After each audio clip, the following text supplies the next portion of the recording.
And we're live. What's going on, everybody? I'm here with another episode of Make America Debate Again. I'm here with Dr. Shiva, who's a lot of things. He's a recent politician in the last few years who's ran against Elizabeth Warren.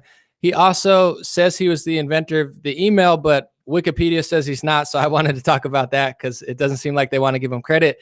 And also, he has a new book out about climate change, which is a topic I'm very interested in. Dr. Shiva, thank you so much for joining. Great to be here, An0maly. Thanks for having me.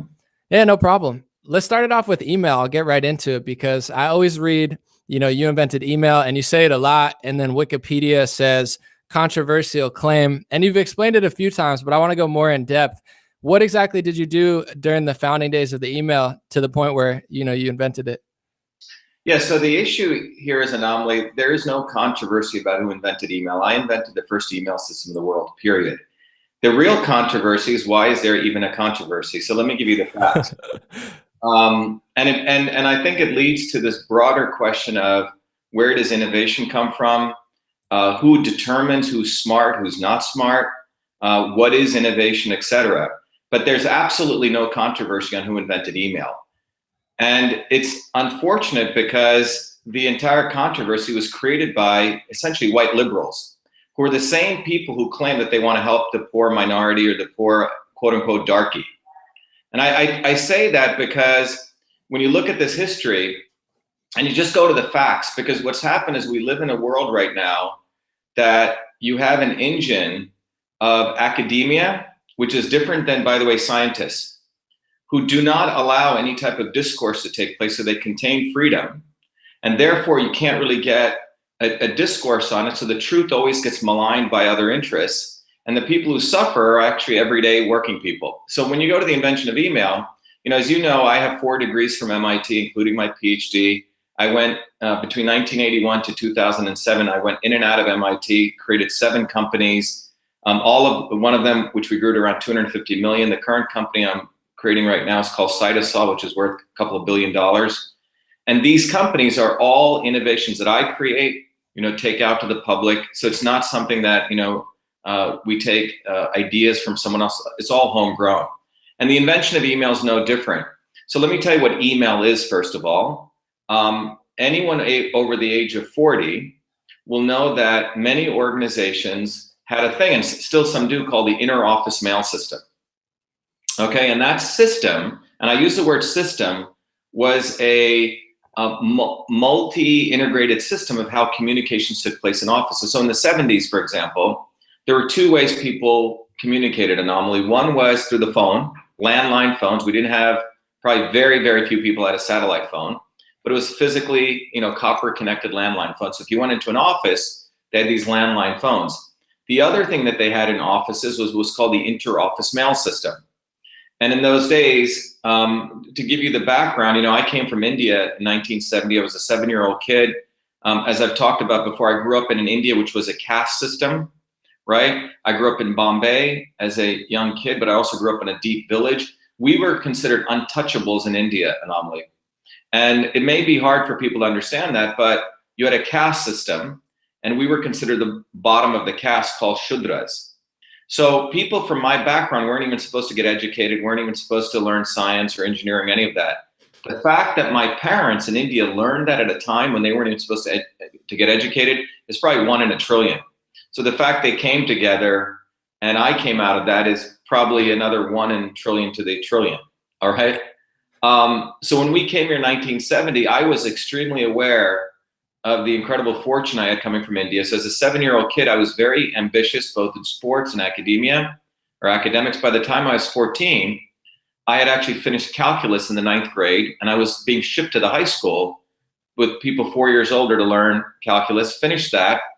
And in the summer of 77, 78, an incredible opportunity opened up. I had the chance to go, while I was living in New Jersey, all the way to New York in a special program where 40 kids got selected to go study at NYU, the Courant Institute of Mathematical Sciences, one of the most elite institutions. And these 40 kids essentially were in a Navy SEAL military-like program, where in a very short period, we learned 7 computer languages, learned how to program. And it was an extraordinary program. When I finished that, I had some high school courses left, but I was very fortunate. I actually got a full-time job in Newark, New Jersey.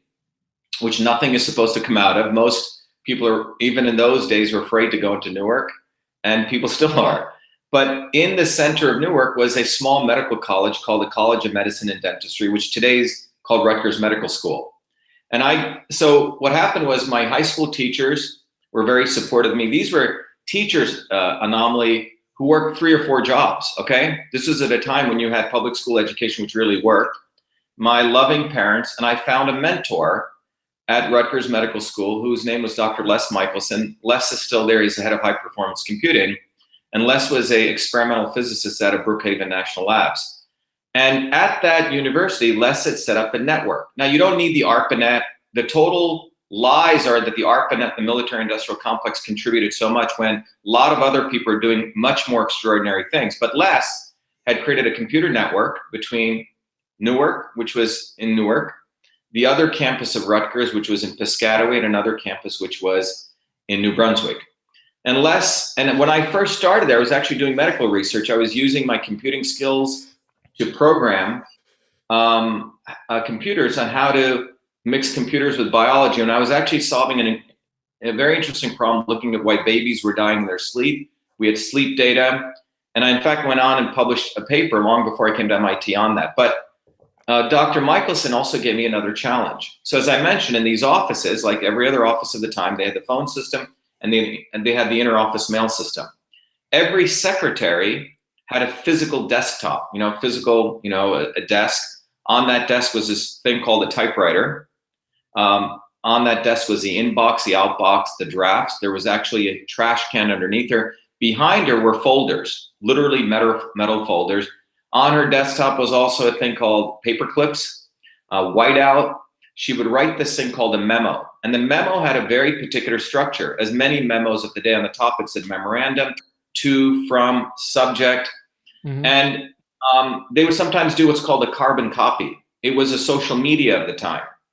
And you literally, if I sent you an email or a memo, I could CC other people, and I'll explain why they had that, which literally meant I would take 2 pieces of paper, stick of carbon paper, and for every CC I had to retype, okay? So it was a lot of work. And you had registered mail. It was a very complex system. And I think if you go to the website on Inventor of Email, you'll see these mail. So once you wrote a memo, so for example, if I was gonna hire you, An0maly, for a job, right? I would write to my boss, I'd say, I'd like to hire this guy, here's his resume, that would be an attachment, and I may CC 10 other managers. That would get circulated, everyone would give their comments, and then we would decide to hire you, okay, or not. So I just want to ask real quick, because I get what you're saying. Where does the controversy come in? You said it was like white liberals. There is no context. Yeah, but I want to give you this context, because in those early computers, you could send simple text messages. That's not what I'm talking about. So I was asked to convert this entire system, about 100 different features, An0maly, for secretaries. You see the guys in the white, I'm giving you a scenario because in those days, who used computers? It was old white guys in lab coats, nerds with glasses and pocket protectors. And the secretary was always a woman. And these nerds never thought a secretary could ever even touch a computer. So my customers, as a 14-year-old kid, my challenge was, could I convert that entire system to the electronic format? So I wrote 50,000 lines of code, captured every feature in that system, which is in every email system today.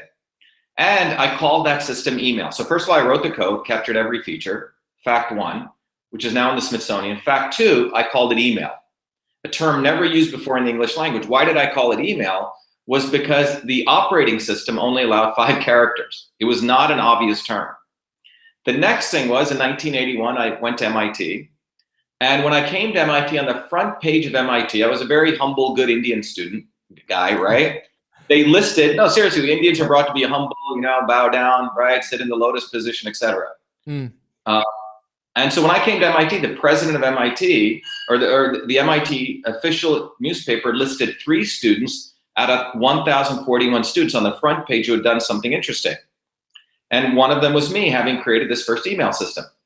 That year, I went to the president of MIT's house for dinner because I was elected student body president. And he said, Shiva, it's too bad. He was a science advisor to Reagan. And he gave me some very powerful advice. He said, the Supreme Court, this is in 1981, doesn't recognize software patents. because the politicians didn't know what software was. However, in 1980, 2 years after I'd invented email, the laws were changed to use copyright law to protect software, okay? So he said, you should apply for a copyright. Again, my parents weren't lawyers like Bill Gates' lawyer, by the way, who didn't invent DOS, okay? Who no one questions him or Mark Zuckerberg.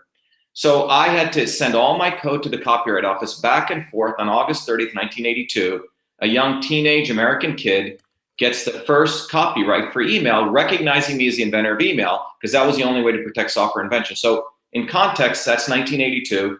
I wrote all the code, called it email, have the first copyright. There's no controversy.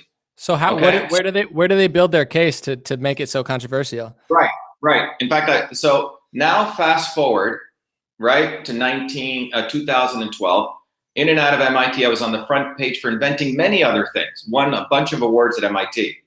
But in 2011, something interesting happened. My dear mom was dying of a horrible disease called pulmonary fibrosis, and in a suitcase, she had saved everything, all the code, all the artifacts.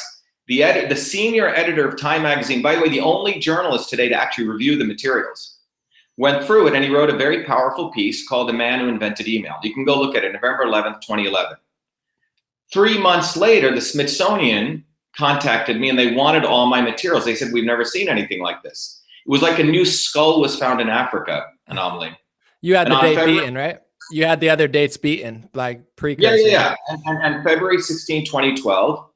Well, there is no other date. These guys didn't invent email. They invented simple text messaging. In February 16, 2012, it goes into the Smithsonian. There's a big ceremony. So a month after my mom died. And a Washington Post reporter, a young reporter, writes an article called Shiva Ayyadurai, honored as the inventor of email.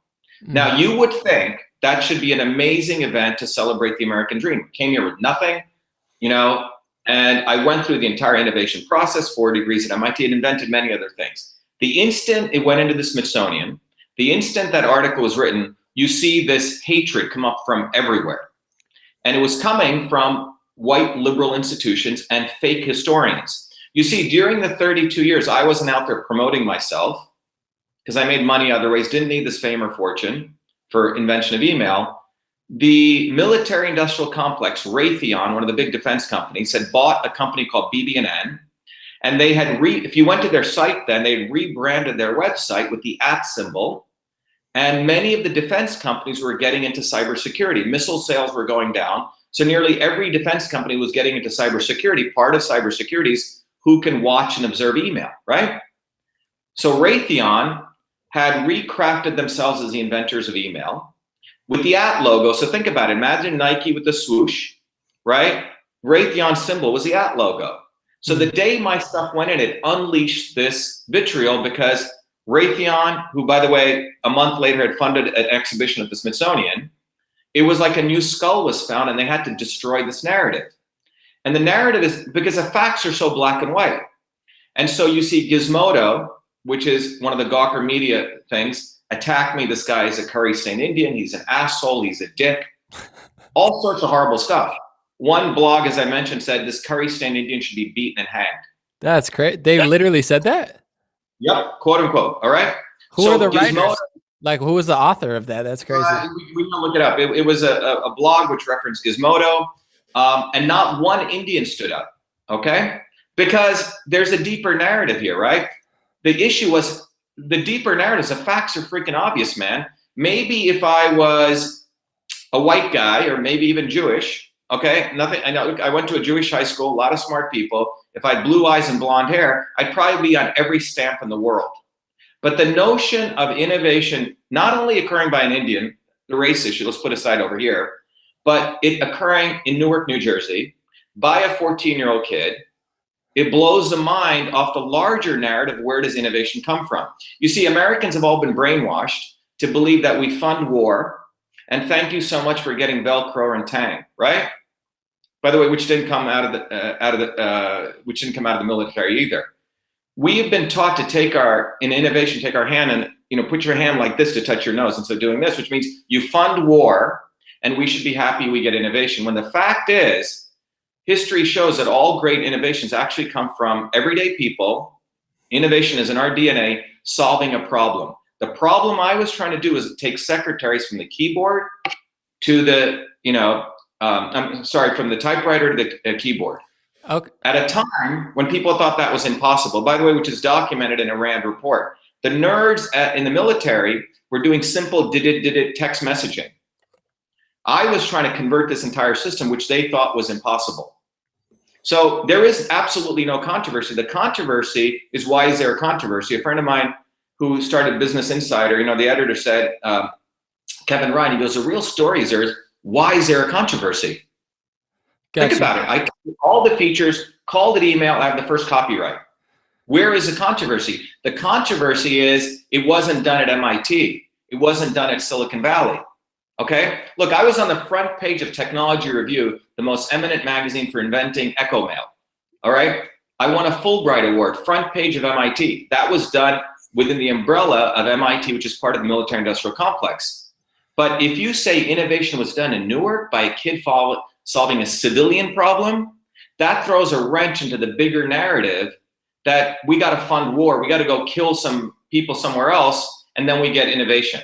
So let me I just want to go over it real quick before we get it any further. So you're saying you had the code, you did it first, and then they just like rebranded it. Say like Oreo there was a cookie like Oreo before, but they made it bigger. So you had the code, you had it, they put the @ symbol, rebranded it, wanted credit for it.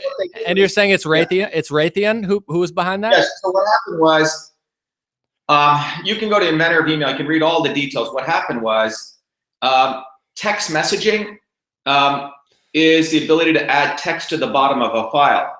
The guy who they rebranded, it's almost they did a casting call. He's got glasses, pocket protector, beard, okay? Not a good-looking Indian guy who plays sports. You see, that's the other part of the segregation here.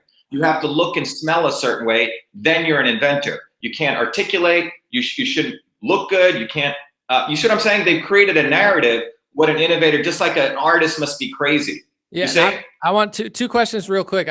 One, nowadays it seems like they're into the race stuff, but you're also not liberal. So do you think if you were liberal nowadays that they'd use your story as like a puff piece?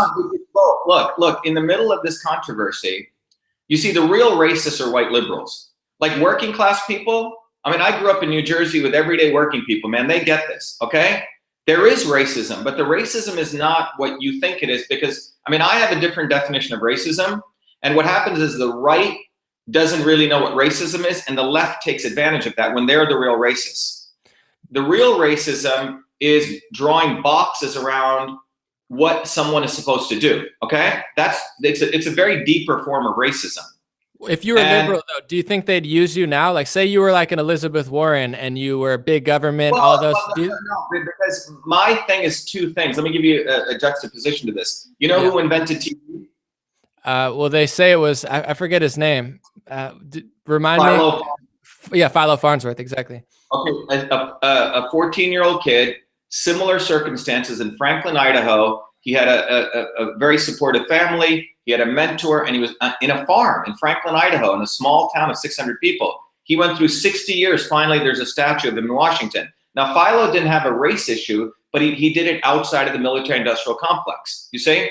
The real issue is, even if I was a liberal, it still throws a wrench in. Had I done it at MIT, no doubt about it, okay? The issue is, where do great innovations come from?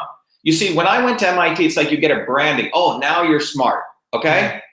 But I didn't need to freaking go to MIT, man. In fact, I didn't even know about MIT until 2 weeks before I went to MIT, okay? Because I went to a high school which was very, very pecuniary on sharing advice to people. I was, my sister and I, one of two Indian kids, this is in the 70s, with 4,000 kids, right? After I got into MIT, then my high school jumped on the bandwagon and wanted to take credit for it. My point is, I didn't have a lot of help. There was no college scam. My parents weren't paying off people. So the real issue here is innovation. It's a two-part issue. In one case, I didn't fit the model of what an innovator is supposed to be. And the second model is it occurred before MIT, all right? So you have to really get this. They have branded all great innovation must come from Silicon Valley, MIT, or a Harvard dropout, okay? That's cool, but surely cannot come from a 14-year-old kid in Newark. That doesn't fit. Do you think it's a power thing too? Because I'm even thinking they do everything or they buy it. Like when Snapchat came out, they were like, we're going to buy it, or we're going to take it over, or we're going to copy it and push you out of the way. Yeah. Where like, even I know Philo Farnsworth said that he didn't like his own kids watching television because this whole idea got co-opted and used for evil, that he thought, where it's like, you're not connected. You're not coming from their schools. You're not under their control. You're not a puppet, even now as a politician. So because of all those things, and even, you say race played a factor, it's like they can't control you, they can't use you, and they can't steal it. I think you nailed it. Look, so as you peel away this layer, okay, military industrial complex, a race issue, Newark, there's even a deeper issue why they really get pissed off with me. That every time we actually try to post stuff on Wikipedia, Raytheon and BBN have trolls. Wikipedia, by the way, is not about truth, it's citations. And you can hire people to control narratives on Wikipedia. It's really disgusting. Mm-hmm. Every time you can go look at the history of Wikipedia, what my page was before 2012, they removed me off the inventors list. I mean, it was pretty amazing the level of malice that took place. But I think one of the most central things is I wasn't willing to be a good Indian. This is a deeper thing. When I talk about segregation, when you think about an Indian, what do you think about? Gandhi shaking his head, someone sitting in the lotus position meditating. Well, you haven't seen an Indian like me. Okay, I fight back. Most Indians tilt their head. Okay, we be a good Indian. So that bothers them. Hey, why is this Indian guy fighting back? He's not supposed to behave like that. It's not a race issue. It's about putting people in boxes. You see what I'm saying? Absolutely. He is supposed to look like this. An Indian guy is supposed to be in the lotus position. He's supposed to be meek and humble and speak slowly. He's not supposed to fight back. All right? So they have created narratives.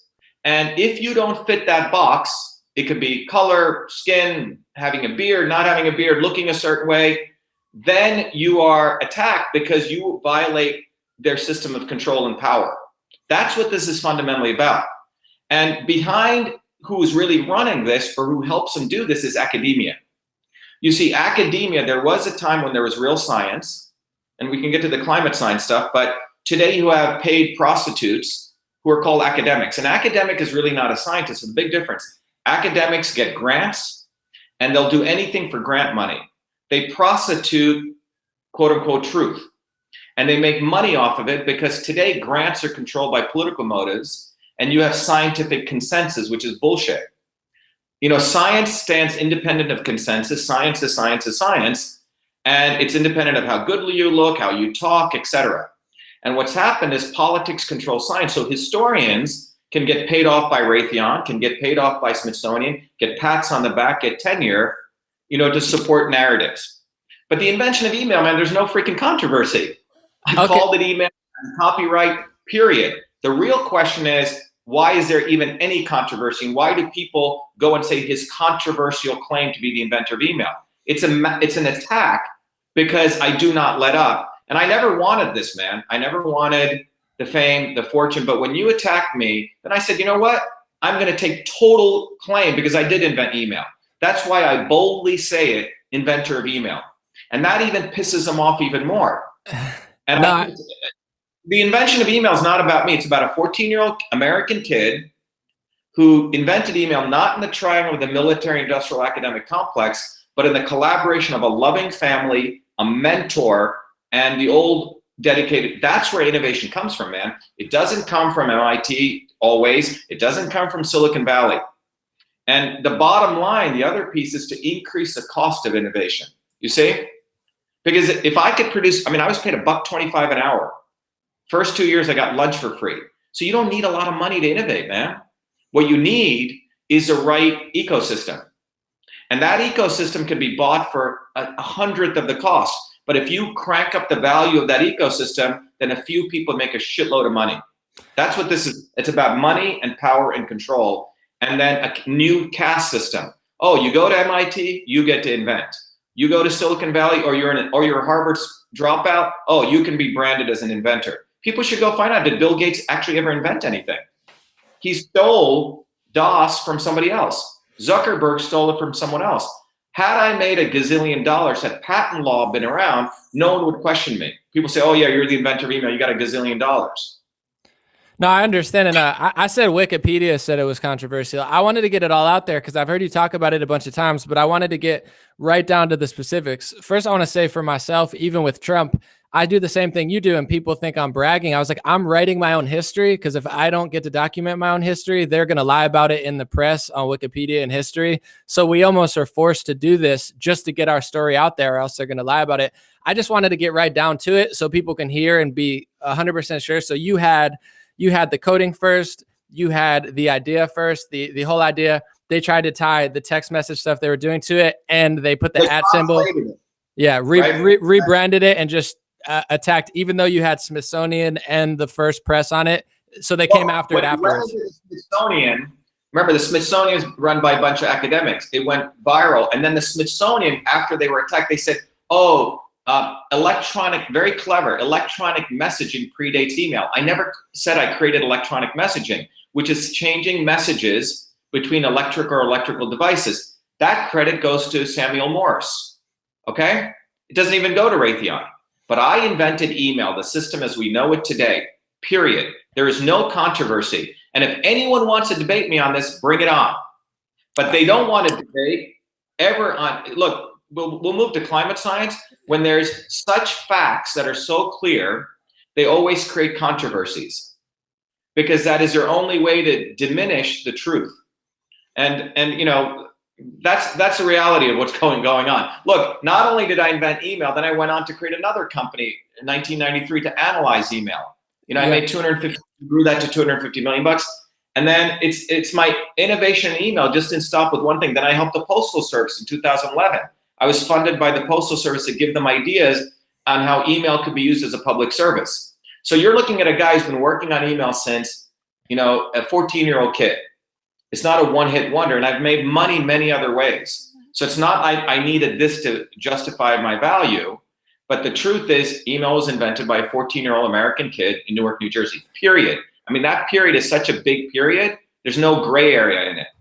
Well, I wanted you to get that story out there, and it's no doubt with academia, with the news, mass media, they literally live in an upside down world where they're manipulating history. They're lying about almost everything. Up is down is up, left is right. Even with me, I got called last month a white nationalist by a right-wing publication. Not true. Part Puerto Rican, obviously I'm white, but I'm not even a nationalist.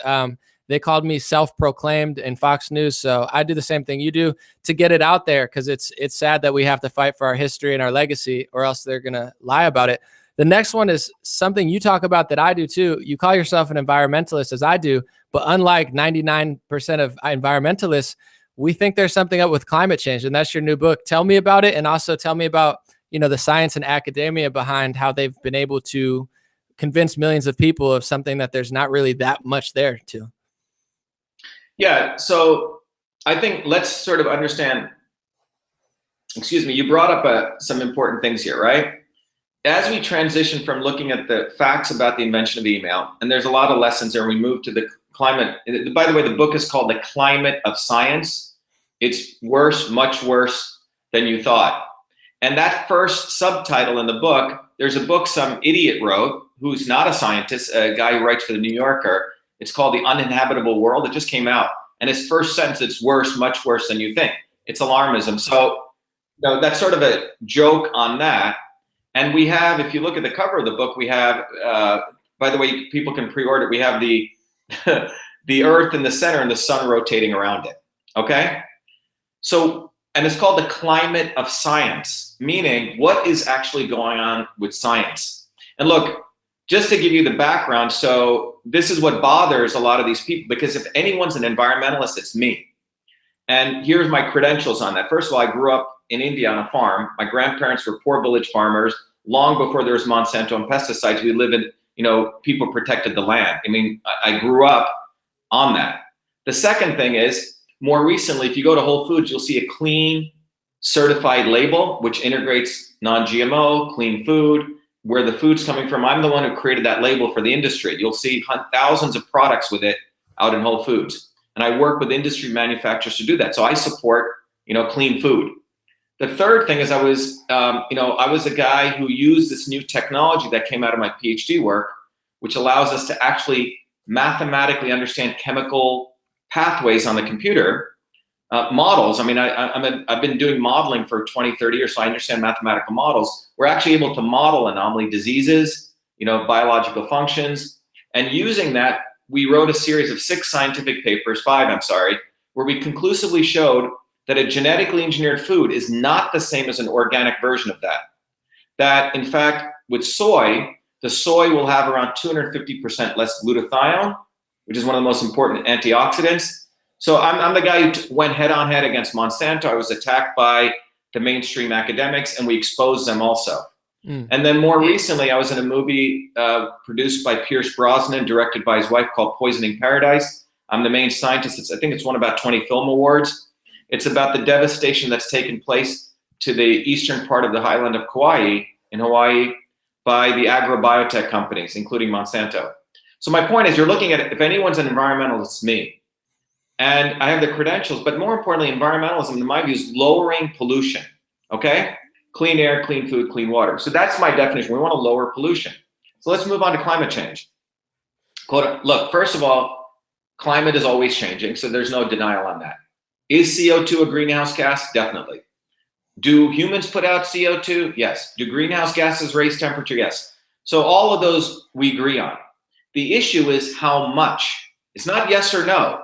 It's how much, right? And that's where the science really needs to occur.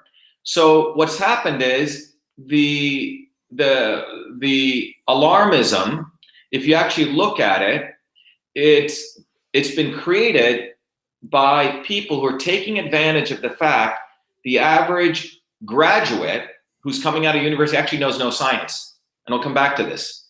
So a lot of people who graduate school think they know science, but they actually don't. They don't know the second law of thermodynamics. They don't know there's being force and acceleration. I think less than 1 in 10 people actually knows that, but they have a degree. Those people are really the soldiers for the climate alarmism. The average working person who has to work for a living, like a plumber, electrician, engineer, knows something doesn't smell right intuitively.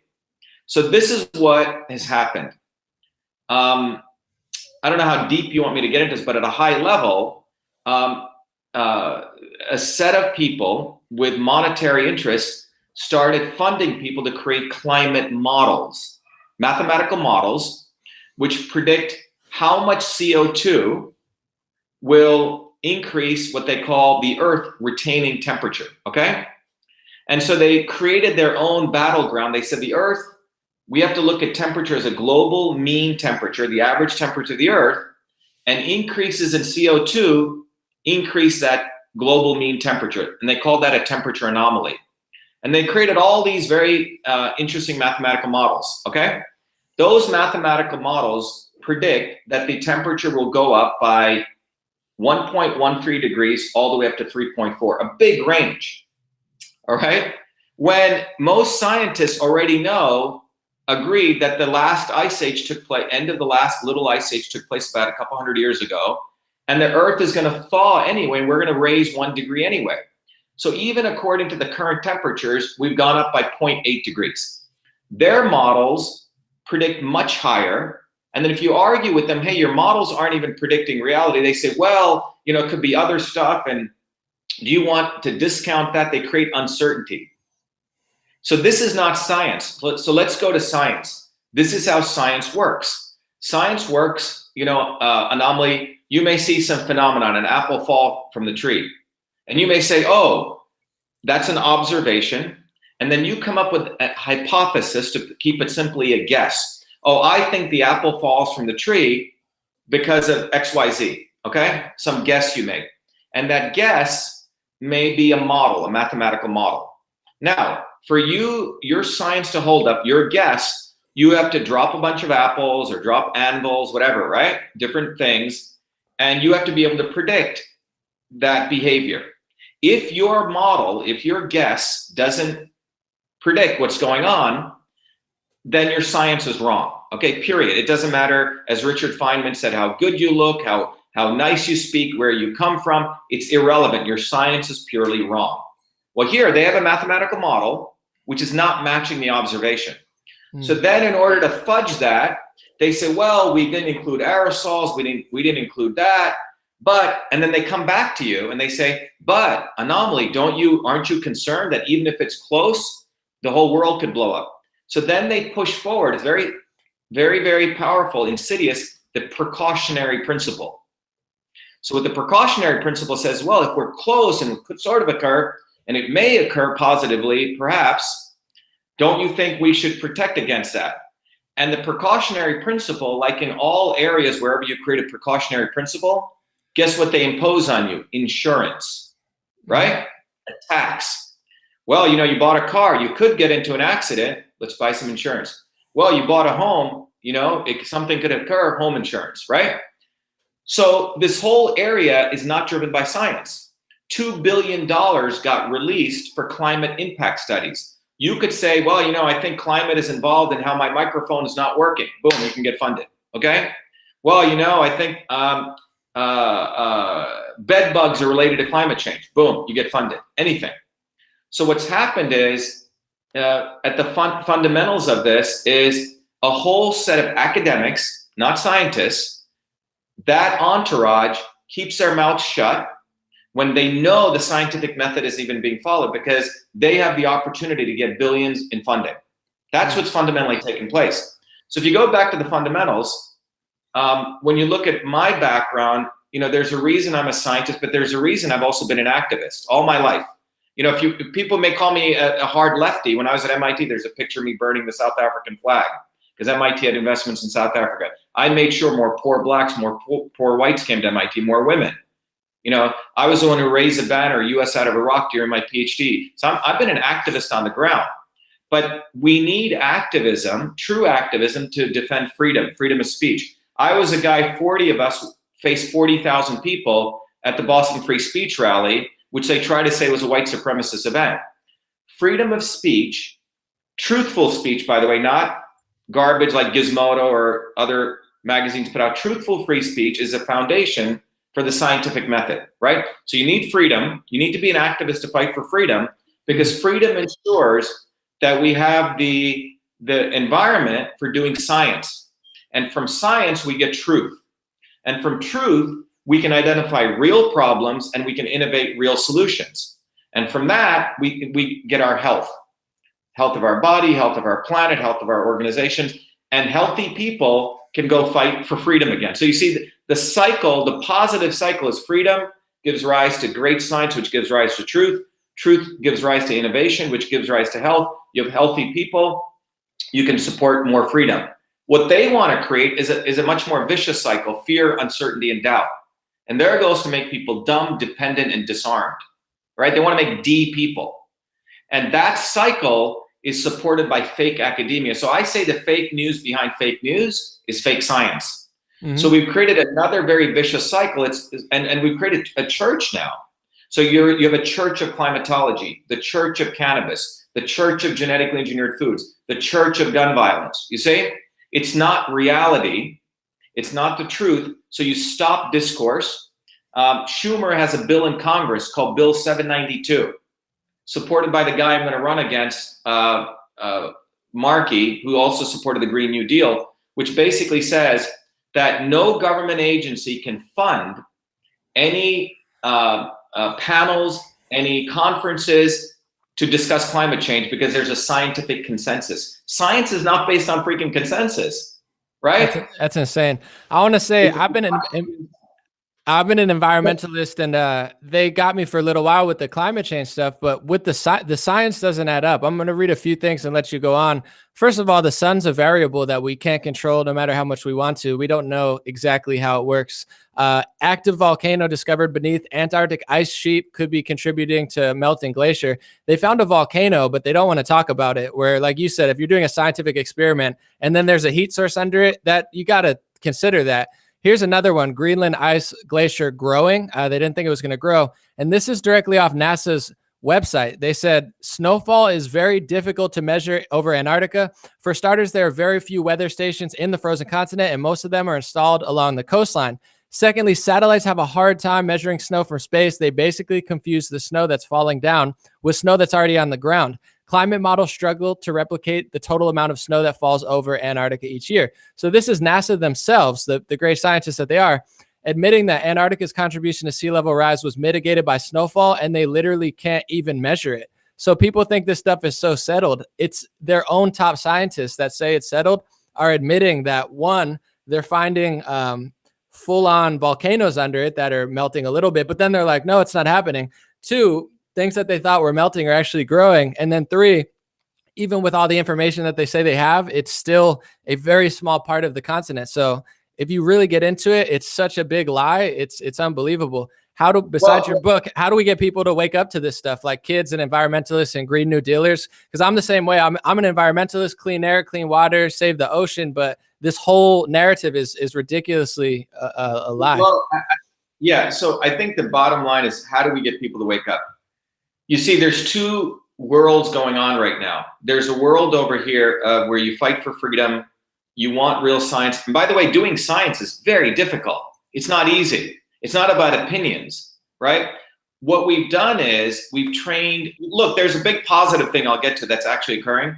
What's happening is the educational system over here loves to take kids in, millennials, educate them to get them degrees. And those degrees are based on you pleasing your professor. You having opinions, not based on facts. And your professor, by and large, is an academic. Most of them survive on government grants. So he's ass kissing to get government grants. And then they have students who learn how to ass kiss. And many of these students aren't learning math. They're not learning science. C.P. Snow, I don't know if you know who he is, but if you haven't, everyone listening should go read his essay called Two Cultures. C.P. Snow was a physicist, a physical chemist in England, and he was a novelist. He was both sides of the brain. And 60 years ago, he used to go to these very posh English parties where all the people with their noses raised up, the English elite were there, very educated. And he would go among them and he'd say, how many of you know the second law of thermodynamics? And they'd be really upset. They go, what are you talking about? But to him, that was no different than asking, did you know Shakespeare? And then he would ask them, how many of you know the difference between force and mass and acceleration? Again, they would get pissed off, but to him, that was no different than, do you know how to read? If you ask the average college graduate today, how many of them know the second law of thermodynamics or force, mass, and acceleration? They won't. But they walk around thinking they know everything. Because what's happened is the entire college model is an indoctrination model. And so those indoctrinated people, whatever the issue is we can talk about, and that's what the book talks about. We take cannabis, we take GMOs, and my positions on that are not left or right. You take any of those positions, and what you find is the people who are being put in the front, the vanguard, to support erroneous positions are these college-educated millennials, who are basically functionaries of an establishment supported by other ass-kissing academics. All right, so we've created this whole culture of people who are essentially frontline people promoting narratives or consensus. The good news is the true scientist and the true worker, the working class person, 50% of people don't buy the climate change stuff because they use their rational mind. They use their common sense mind, and they know things don't add up. That's the optimism here. But when you go back to the core of this, the only way we fight this is to demand freedom at every step of the way. Open discourse, open discourse. So in the 1500s, you may know, the Catholic Church passed the edicts, the decrees known as a Council of Trent, which basically said no one could refute the Bible. Well, 25 years later, when Galileo said, wait a minute, the earth spins around the sun, that the Council of Trent's decrees were used to persecute him. Well, Schumer's bill 792 is no different. And in 1960s, you may know this or may not, there was an amendment called the Mansfield Amendment, which was passed, which said that all basic research would no longer be funded by the military unless it was for weaponry. So what ended up happening was all the scientific funding, by and large, most of it moved to the NSF, National Science Foundation, NIH, who were highly political organizations. So what ended up happening was scientific research is dictated by politicians. And Eisenhower talked about this in his farewell address. So you have science being dictated by politics. And that's why we're at the situation we're in now, that you have most academics are prostitutes. They're not real scientists. They're not, frankly, many of them got into academia by not, in fact, being good scientists. They're essentially salespeople, flim-flam people. About a month ago, An0maly, there was an event at Andover, Massachusetts, this library, about 150 people. Again, one of these flim-flam guys, wearing his nice glasses, looking like an academic, the director of some center at Boston University, gets up there to these everyday people who, all are college educated, tells them the oceans are getting more acidic. It's a false statement. He would get an F in chemistry. The oceans maintain a pH between 7.3 and 8.5, right? Anything above 7 is not acidic. It's called alkaline, basic. Anything below 7 is acidic. So I said, well, what's the pH of the ocean? And he was startled. And it's up on YouTube. And I said, what are you talking about? I said, you don't even know Chemistry 101. But no one challenges these guys because he used the term acidic, like stomach acid, and he alarms people. So the bottom line is we need to have open discourse. There's some wonderful research that was done by Danish scientists, just came out. Over 20 years, these guys busted their buns.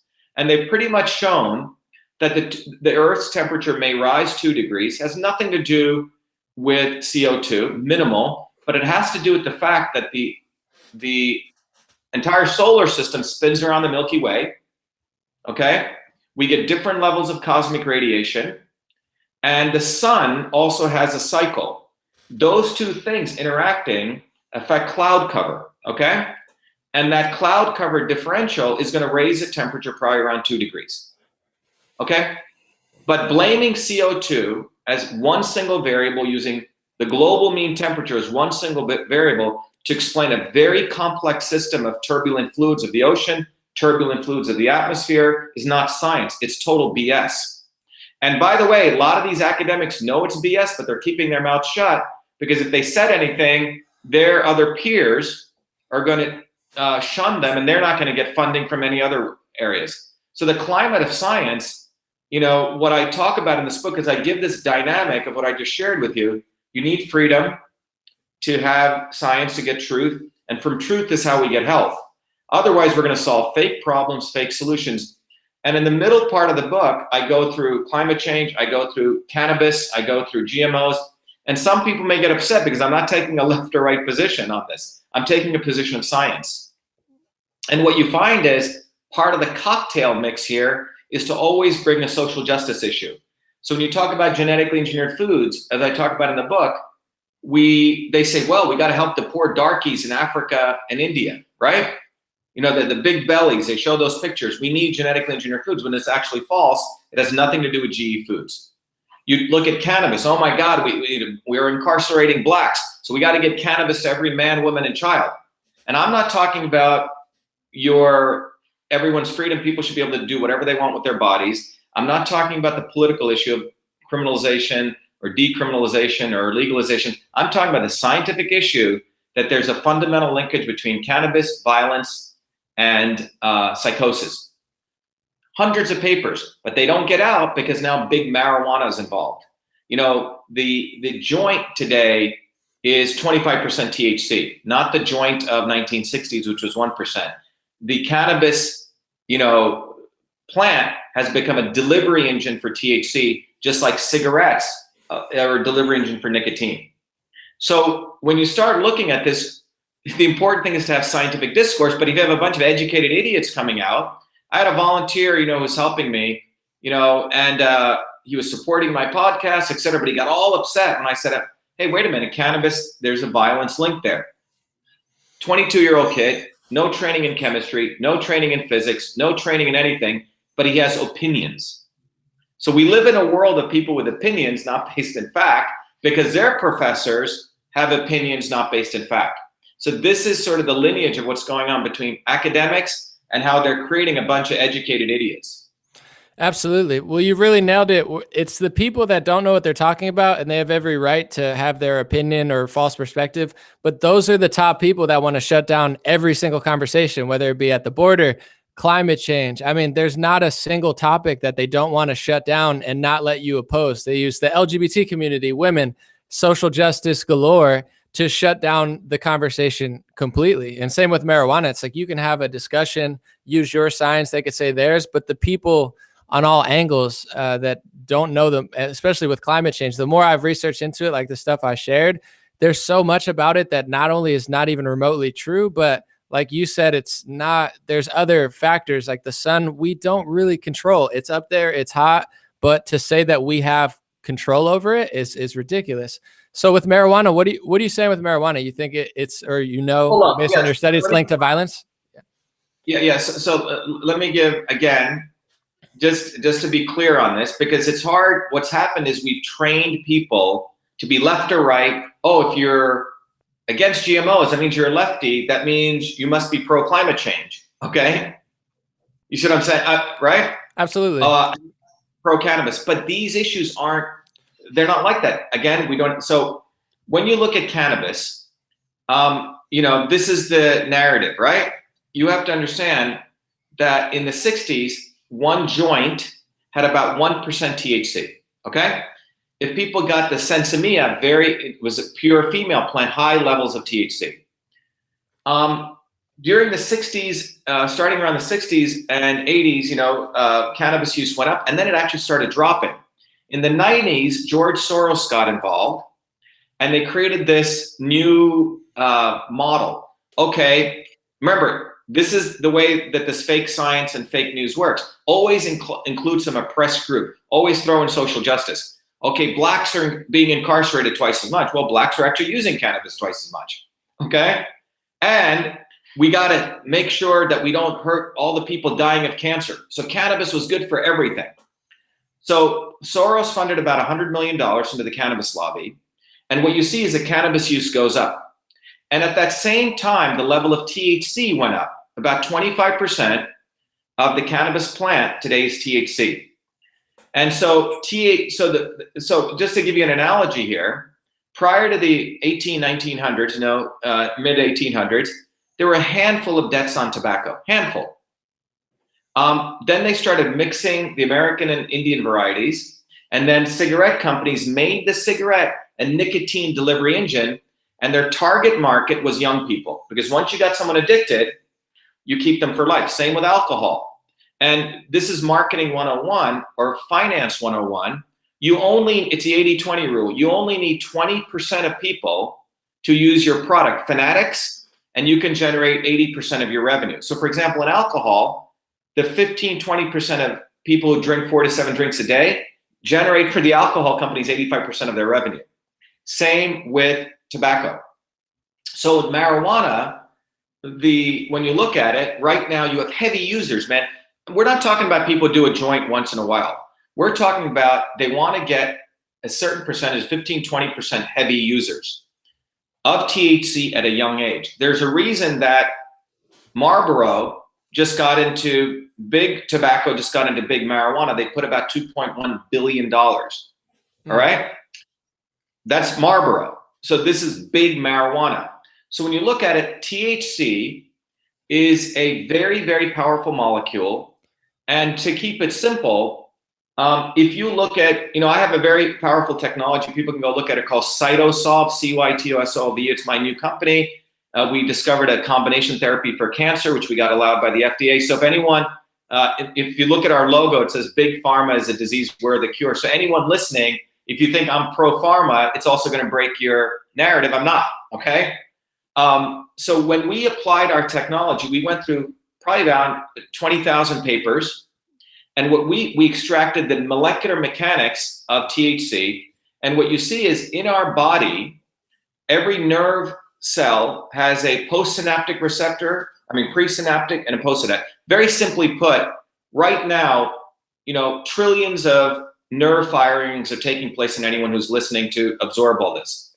When a nerve signal goes down a synapse, it has what's called a presynapse and the postsynapse. When that nerve signal jumps, that is modulated by our endocannabinoids. We actually have our own cannabinoids, which have existed in animals and invertebrates for over 500 million years, independent of cannabis existing. And these cannabinoids, which are within us, are extremely important for modulating every neural connection in our body, okay? So everything that moves, signaling, is modulated by endocannabinoids. How do you get endocannabinoids? Well, you don't need to take cannabis. In fact, they heard it. I'll come back to that. Right amount of fats, omega-3s to omega-6s. You know, the traditional diet used to be 1 omega-3 to 1 level of omega-6s. You know what it is right today in the American diet? 1 to 10. So we don't get enough sleep. There are many things that modulate our endocannabinoids. When you meditate, you create endocannabinoids. If you exercise, you create endocannabinoids. Those endocannabinoids give you health. They're central.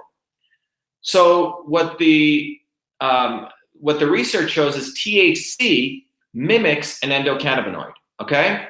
It lands on one of your endocannabinoid receptors, and you know what your body does? It shuts down its own production over time. So that's no different than a bodybuilder who wants to take more testosterone in because maybe his body isn't producing, so he takes testosterone. What happens? Your testes shrink, right? Because your testicles say, oh, wow, I got enough testosterone, even though it's not your own internal ones, and it shuts down. So what our research shows is that your body has a natural neural oscillation in the normal case. When you meditate, by the way, you get higher frequency theta and alpha oscillations. Meditation increases memory and increases recall. When you take THC, and there's various, when you could take a lot of it, acute THC, you could do what's called heavy users who do it over long periods of time, or you could be a young person, 15 before the age of 28, where your body's undergoing neurogenesis. In each of those cases, it essentially, particularly for young people under the age of 28, 15, 5 times more risk of getting psychosis or schizophrenia. And this is not just one paper. Thousands of papers show this. The correlation in the clinical research shows over and over and over again that there's a link between cannabis, violence, and psychosis. Now, so the quote unquote, the potheads, right, will say, oh my God, Shiva, you're against this or you're against freedom. No, I'm not against your freedom. The issue is that if you grew up in a family of schizophrenics, if you grew up in a family of psychosis, and you're 15, you're under 28, it's probably stupid to become a heavy user of cannabis, okay? It's probably you're setting yourself up for failure. Now, the other thing they've noted is you could have a heavy user over long periods of time, 30, 20 years, suddenly they have a psychotic episode. And we've understood the mechanics why. And other people, it doesn't affect at all. Just like smoking, right? Or drinking. One of my best friend's fathers used to drink, a bottle of gin every day. No issues, okay? When he died, the doctors were like, we don't understand how this guy's liver is fine. So what we're talking about is it's not going to affect everyone. Everyone's body chemistry is the same. But what we are saying is just like we knew that smoking does have a very high proclivity for lung cancer, and then later on we figured out the mechanics, we know there's a huge correlation, significant one, particularly for young people, particularly for people who have ill health. We've understood the mechanics. Now, what's happened is if you say anything against that, the so-called lefties who smoke weed or Joe Rogan and all these guys, who, by the way, are very well connected to big marijuana, are probably going to be trillionaires or billionaires or multimillionaires, Snoop Dogg, etc., they don't want you to talk about this. Martha Stewart now is doing a gig with Snoop Dogg, okay? So you have a huge amount of people, or a small set of people are going to be billionaires and trillionaires, just like with climate change. And who's going to pay for this, be it climate change, be it GMOs, you go down the list, is going to be working people, because ultimately this increases healthcare costs. By the way, the amount of emergency room visits between 2009 to 2013 has doubled, with people coming in very clearly psychotic episode and secondary reason heavy marijuana users. So again, we're not talking about the marijuana that grew in India 5,000 years ago, which was 1-to-1. And by the way, Indians didn't smoke a lot of weed. Okay, this is all myths. In India, once every year, people maybe did the leaf, and not the leaf, the stem, which had a very low amount of THC. We're talking about creating a delivery mechanism for THC. By the way, let's talk about AOC. Here's a woman whose #1 advisor now, is her senior most advisor is a former head of the biggest cannabis lobby. 1 gram of cannabis requires 100 times more energy to produce than 1 gram of aluminum, which is known as one of the most difficult and energy intensive things. I mean, they're not growing these in nice organic farms. They're grown in a hermetically sealed, right, greenhouse. In Washington State, the amount of energy that's going to produce cannabis, you'll need to build another Grand Coulee Dam. And it can't be done with solar or wind. You're going to have to burn power. I mean, coal, etc.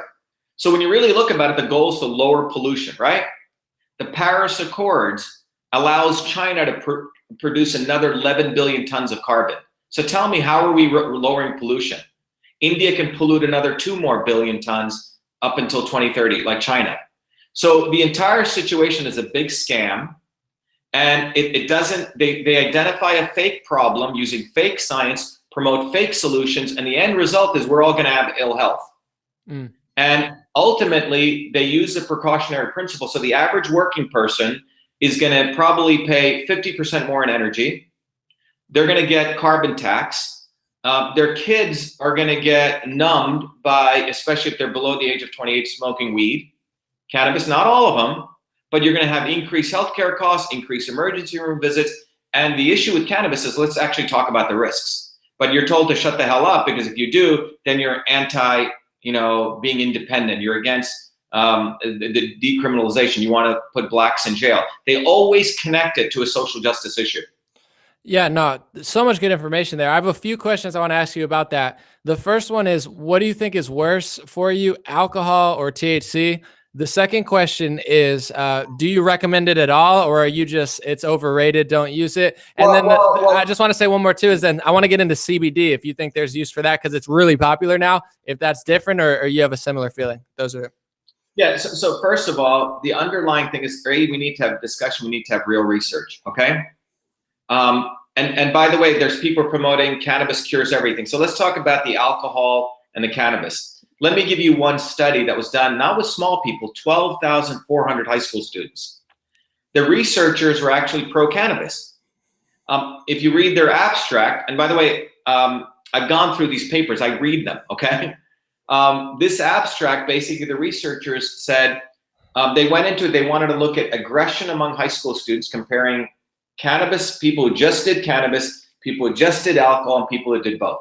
Now, in their hypothesis, they assumed that alcohol is going to cause more aggression, okay? So they were pro-cannabis, in a sense. Well, what the research showed was the proclivity of someone doing cannabis exclusively was 3x, 3x proclivity for being more aggressive. The alcohol was actually 2.7, which means about 30% less. Wow. And when you combine both, it was 6x. And that feeds into our research that THC, and remember, this is THC. We're not talking about the joint, so that's why you have to be very careful. We're talking about modern cannabis, okay? So when people say cannabis, An0maly, we have to say, well, what are you talking about? Are you talking about the stem, you see what I'm saying? You have to be very clear. Now, so my point is, the THC, what our research is showing, it actually remodels the synaptic things, that it actually allows other drugs to have a synergistic negative effect. It doesn't, not just alcohol, but SSRIs, antidepressants, etc. Nearly 80% of the people who've committed serious crime all did cannabis. Okay, that's a correlation. Most of the people who use opiates or heroin did cannabis. So anyone who tries to tell me, oh, it's not a gateway drug, well, that's not what the data shows. But the important thing is that the actual scientific data is revealing very different than what the big marijuana lobby is trying to promote. The National Academy of Sciences in 1999, they were very iffy about cannabis. This is the grouping of all the scientists, the most esteemed scientists. In 2017, they said definitively, they rate science by different levels, potentially, definitively, the correlation between cannabis violence and psychosis is significant. That report didn't get any play in the press, because now you have people like Sanjay Gupta, all of these guys are starting marijuana companies, man, every single one of them. Now, getting back to CBD, CBD is a small component within THC. We need to fund research. The research that came out of London said CBD also has ill effects. My issue is, let's fund real scientific research on this. Let's get away from people, every Tom, Dick, and Harry, be it Joe Rogan, be it Snoop Dogg, having opinions. These people are, Rogan is always promoting drugs all the time. Think about what he's doing. And the guy's backed by William Morris, one of the biggest agencies in the world. Look, I used to be in Hollywood, okay? I used to be married to someone from Hollywood. I learned a lot being out there. And agents make you. If you want to be a star, you got to have an agent. And if you don't have an agent, you're nobody. And when you get signed on by an agent, you sign your life away, because if you do stupid things, your agent can sue you. So Rogan's out there promoting himself. His whole shtick is pretty BS. He's got 20 million followers, whatever.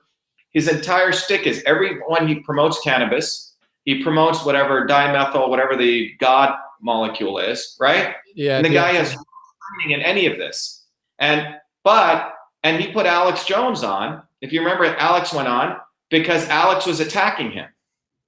Then so Rogan's watching which way the wind blows.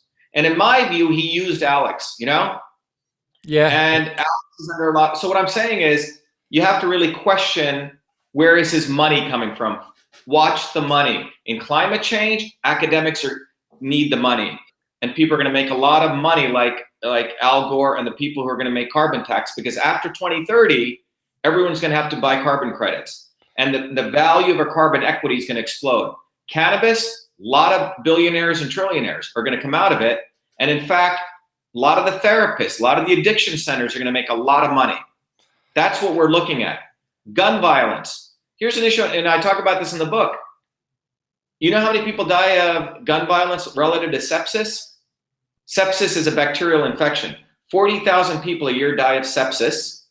40,000 people die of gun violence. How much research is put into sepsis? If you go on PubMed, nearly 120,000 papers have been researched on sepsis, all the different multifactorials that cause sepsis. You know how many scientific papers have been funded for gun violence? 400, okay? That's almost 330,000% difference. There are multiple issues which cause quote unquote gun violence. Family, violence on TV, antidepressants. We did a whole system thinking seminar, but we don't really want to know the truth. So we take one issue, take away the guns, CO2, right? It's always one little issue in a very complex problem. And then that one issue, academia makes funding, and the fake news media puts it out there. And then there's people who offer fake problems, and they make billions or trillions off of it. That's what's going on. But the essential issue is that we're training a bunch of millennials who frankly, have opinions on Facebook and Google. Great. But you better be able to back up your opinions by facts and science, which takes a lot of rigor, a lot of hard work, which working class people know. And good news is that working people actually don't get bamboozled by this. The people who get bamboozled by this are the moronic educated idiots who have a big student loan and live in their parents' basement. I definitely see the 80-20 rule in marijuana, because usually the people who use it use a lot. I'm somebody, when I was young, I used it too much. And I see that in hindsight, it was awful. And now I'll do it very sparingly. Sometimes I'll go weeks or months without. I'm not addicted to it. But I also think there's an element, I can't say for Joe, because I do think, like you said, he was like, oh no, people are turning against me. I need Alex. He definitely plays the seesaw a little bit. But there's some people who generally really do enjoy that stuff. I've never done DMT, but things like acid and mushrooms, they feel like it's almost religious or a spiritual revolution. And I've seen one of those where I was like, wow, that's interesting. But also I'm not this like, I'm not all in it all the time where I'm like, that was interesting. I'd be cautious with that. But also I want to hear the counter arguments. That's why I'm grateful that you're saying it, because anytime it's all in one direction, I voted against it in California because I knew once they legalized it, they're going to do all these regulations, and then I'm sure GMOs or pesticide driven. I'm like, I don't want the state to decide this. So what do you think about that? Like, are there any good aspects of marijuana and LSD, or you think it's just like not as great as they say per se? Well, look, you need to do the research. We should fund research. Okay, period. And let me tell you one thing. I did a podcast called Real Yogi versus Fake Yogi, okay? Joe Rogan puts a third eye on his head, talks a lot of spiritual stuff. He knows nothing, frankly, about real spirituality. The guy's a fake. And I say this, nothing against the guy, but he's promoting a fake spirituality. look, I grew up in India where my grandparents were poor village farmers, used to work 16 hours a day, but on weekends, my grandmother was a village shaman. Tattoos all over her arms. She would go into trances. I was taught to meditate as a young child, but what I learned from my grandparents, and these were everyday working people. They didn't have to go to an ashram, to sit with a yogi. Salt of the earth people are the most spiritual people, actually work and do an honest day's living. So one of the things my grandparents told me was in India, in ancient India, there was the fake yogis and the real yogis, okay? So if you went to a spiritual master, a true spiritual master, you know what he'd have you do, An0maly? First of all, he wouldn't take you unless you were truly ready to go through training. But if you were, the first 20 years of your training, he'd make you build a house. He'd make you walk up and down hills to cut down trees. You learned skills, carpentry, accounting. I'm talking about you learned actual skills. And then in your 20th year, something like that, in 1 hour, he taught you meditation and everything. Because the issue was you needed to learn how to be a good human being, have discipline, learn how to work, show up, get up early in the morning, follow a disciplined life. During that training, at some point, you may have the opportunity to drink soma, S-O-M-A, which was a concoction of herbs. And the teacher would tell you, this is not real. It's a virtual reality, but it will give you a glimpse of enlightenment, okay? And this opened a doorway, but you were only supposed to do it once, and that was it, okay? But your actual spiritual path was actually being a hard-working, disciplined person of integrity, and the meditation and yoga came much later, okay? Now you have new age people going to yoga as an ashram and doing this. Most of those people are some of the most narcissistic people. True. They really are, okay? So that was a true path of the real yogi, like the disciplined warrior monk, okay? What's happened is that entire process has been, and now in that ancient story, there were people who were fake yogis who would take the soma and they say, wow, I experienced all this. And that's all they would start doing, smoking the ganja and the weed all day long. And there were the delusional yogis. They would talk about experiences and this and blah, blah, blah. And by the way, in the spiritual traditions, you're never supposed to talk about your experiences. There was something deeply personal between you and your creator. These guys would start promoting themselves, smoke weed, smoke this. This was a fake yogi. And our research is showing that the real yogis, their brain waves modulate at a different higher frequency. And those who do a lot of weed, it's at a lower frequency. The neural oscillations are lower. So what I'm trying to say is if people want real enlightenment, there is a real path, and it's not the easy path. And Joe Rogan is promoting a bogus path because a guy is part of the Hollywood industrial complex, okay? He's got his shtick, man, but he's owned by William Morris Agency, which is owned by Rahm Emanuel's brother. Wow. I mean, right, so let's really talk about Joe Rogan. The guy is very clever, opportunist. And I was frankly disappointed Alex went on his show because I thought he used Alex like a monkey, you know? Well, Alex vice versa. You know, Alex gets a lot of traffic off Joe. Yeah, but I'm saying, in my view, Alex was starting to build a movement. You know, he made, you know, he's an entertainer, but he was starting to build an independent movement. And I think Alex got scared, in my opinion. He got hit, but he didn't need Joe Rogan. He was, I mean, you look at it in the 2-week period, Alex is hitting Joe, and then next week he's on Joe's show. Okay. Joe has a big platform, and also if he lets Alex speak, Alex gets that message. What I like about it is my friends who don't listen to anybody, they listen to Joe. Yeah. So then Alex says stuff like human trafficking at the border, and people are like, oh, but it's like you almost, you know, it's both ways. Joe's using him because the people turned against him, and you know he realized that it's not a long-term strategy.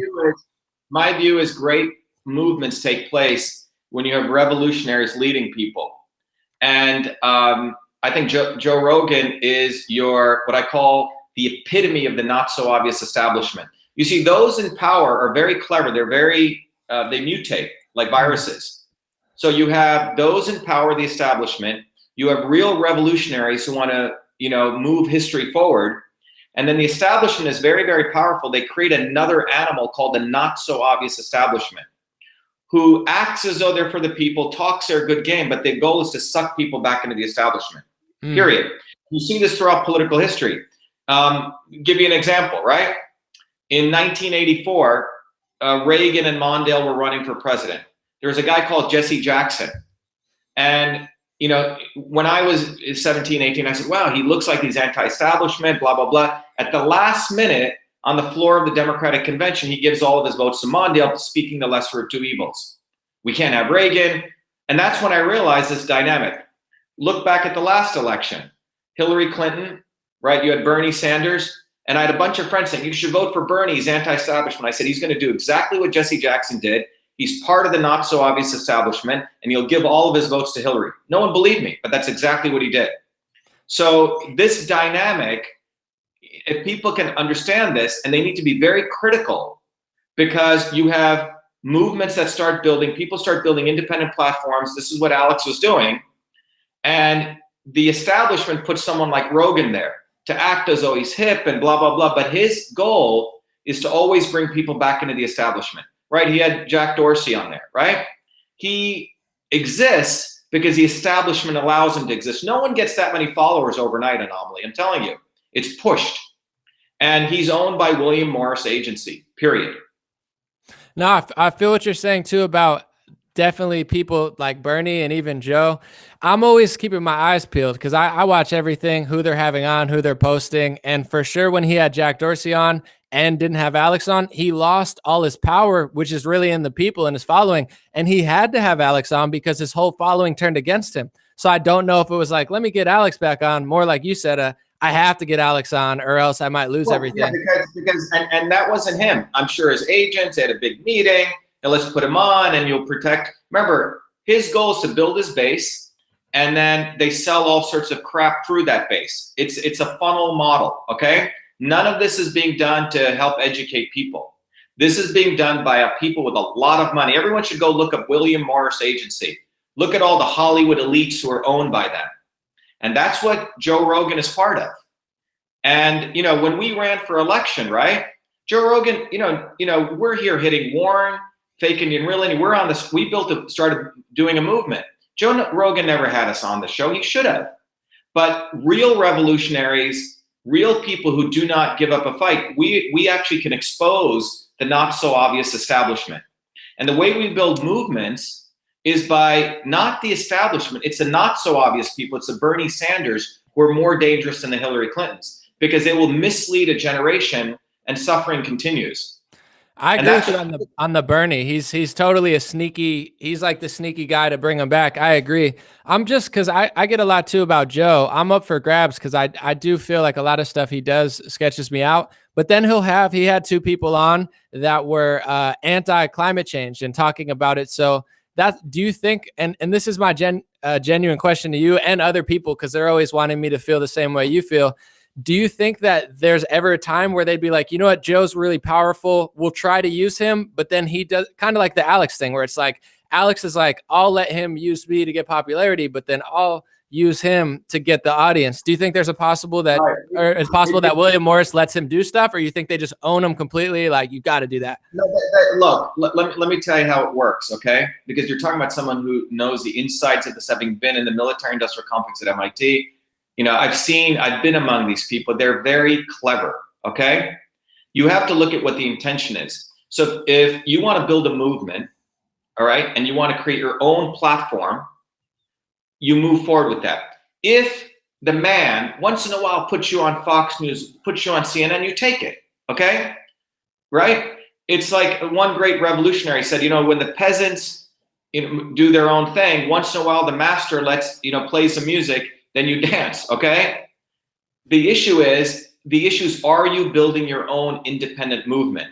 If you give all your power to them, that's not a good thing, all right? So to the extent, if, you know, when we ran for office, right, Fox News put us on, Jesse Waters had us on, but when they realized we weren't gonna run as a Republican, they stopped, okay? Because we weren't no longer part of the establishment.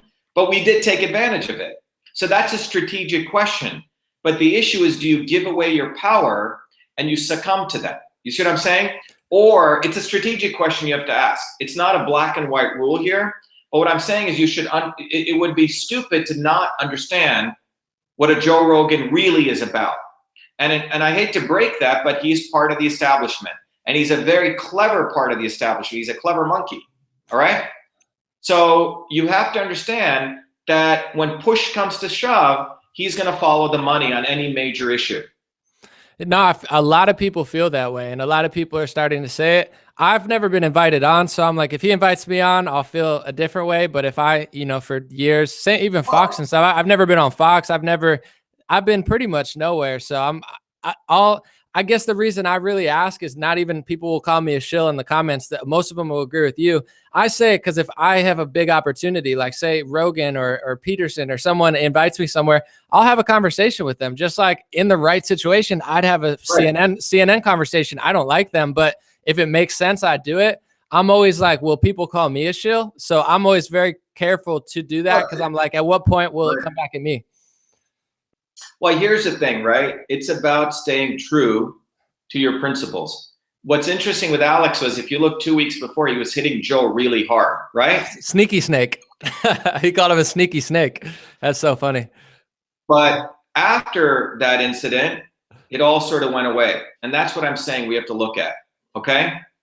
It's a red flag. Because, well, the issue is we have to start recognizing that Alex had us on. I love the guy. The extraordinary thing that Alex Jones did was, independent of all the media, man, he was building his own platform, okay?